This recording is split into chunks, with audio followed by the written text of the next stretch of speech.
The discovery of gravitational waves last year sent ripples through the entire field of physics. They confirmed that space does indeed behave as a substance, which can be stretched and squeezed, as predicted by Albert Einstein's theory of general relativity. They also ushered in a new era of astronomy. In 2017, scientists detected gravitational waves from an event that was also observed by telescopes around 130 million years ago. Two neutron stars spiraled toward each other and fused together, a phenomenon known as a kilonova. The rapidly rotating stars whipped up gravitational ripples in space itself. On August 17, the Advanced Laser Interferometer Gravitational Wave Observatory LIGO and Advanced Virgo observatories on Earth detected those ripples. Because the waves were generated just as the stars merged, the scientists who detected them had enough time to alert astronomers of the light and radiation that would soon follow. Related the greatest space science stories of 2017, this unprecedented situation enabled astronomers the world over to aim a long list of telescopes at the former pair of neutron stars, obtaining data that spanned the electromagnetic spectrum, from radio waves to visible light, and all the way through to gamma rays. Some 3,674 researchers from 953 institutions collaborated on a single paper summarizing the merger and its aftermath, science staff writer Adrian Cho said in a statement from the journal, which named the discovery its breakthrough of the year today. Dec. 21. Database arXiv.org lists 134 articles that have the gravitational wave signal, named GW170817, in their titles or abstracts. The results have already provided scientists with a wealth of information.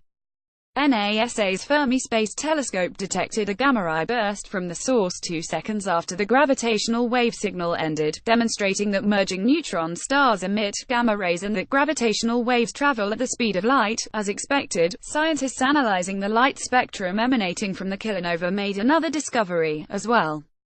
We've shown that the heaviest elements in the periodic table, whose origin was shrouded in mystery until today, are made in the mergers of neutron stars, Ed Oberger, of the Harvard-Smithsonian Center for Astrophysics CFA, said in a statement in October. These phenomena are responsible for creating elements like platinum and gold, which are too heavy to be produced by nuclear fusion within stars. Write an image taken on August 17, 2017, with the SWAP-A telescope at the Las Campinas Observatory in Chile shows the light source generated by a neutron star merger in the NGC 4993.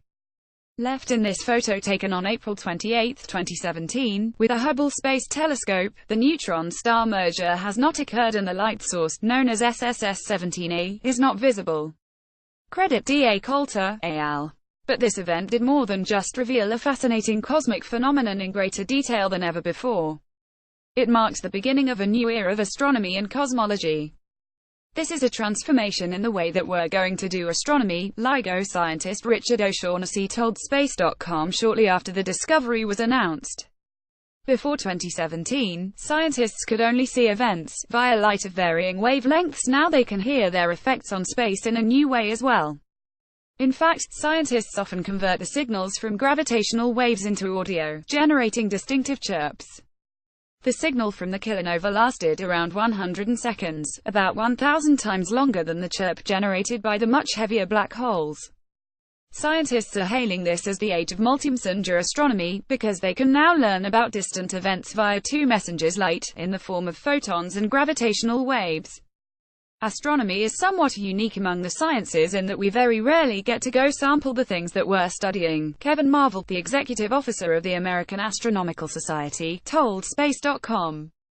In the distant past, we could only use our eyes, which have a very limited resolution and are only sensitive to visible light, said Marvel. Eventually, humans invented the telescope, allowing researchers to get greater resolution when observing the heavens. As scientists discovered other parts of the spectrum, they began building telescopes to view the universe in those wavelengths. And when you study objects with different parts of the electromagnetic spectrum, you can learn different things about them, Marvel said.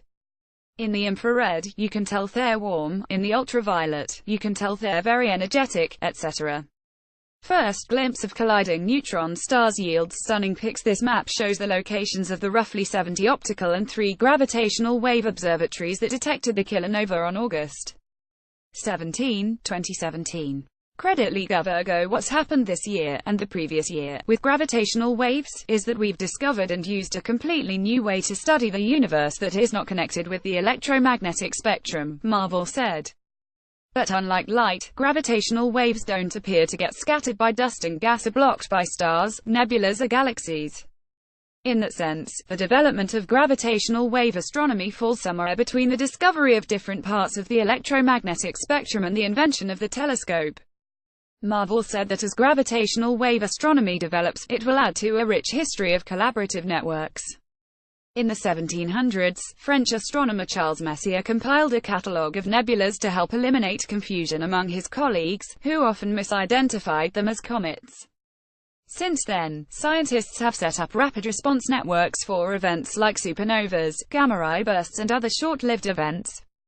Their means of communication have progressed from mailed letters, through the telegraph, telephone and email, to the instant messages currently informing astronomers of breaking developments. The same technique is going to be used with gravitational wave astronomy, said Marvel. When a signal is detected at the gravitational wave observatories, the scientists there will send word to their colleagues, who can then point their telescopes at the source. This map shows the locations of all 5 gravitational wave signals detected by LIGO since the first detection in 2015. In the background is an optical image of the Milky Way. The discoveries are plotted on the entire celestial sphere, which is represented as a translucent dome. Credit Leo singer, Axel Mellinger Virgo. The quick tracking only works with the help of at least 3 gravitational wave observatories, in this case, the 2 LIGO facilities in the United States and Virgo, in Italy. With 2 observatories, scientists would only be able to pinpoint the source of the event to a band that stretches across the entire sky, Marvel said. But with 3, they could triangulate and locate the specific source of the waves in the sky. Constructing more observatories would add to this precision. Gravity is the weakest of the 4 fundamental forces. Only the largest phenomena produce gravitational waves of any measurable strength. So, gravitational wave astronomy is going to be focused on the most energetic, destructive events that we know about in the universe, said Marvel. Besides pointing the way to the universe's most cataclysmic events, gravitational wave astronomy also provides astronomers with 2 relatively difficult measurements. The signal pattern gives scientists a precise account of how distant the source is, via general relativity, and its strength is directly proportional to the mass of the objects that created it.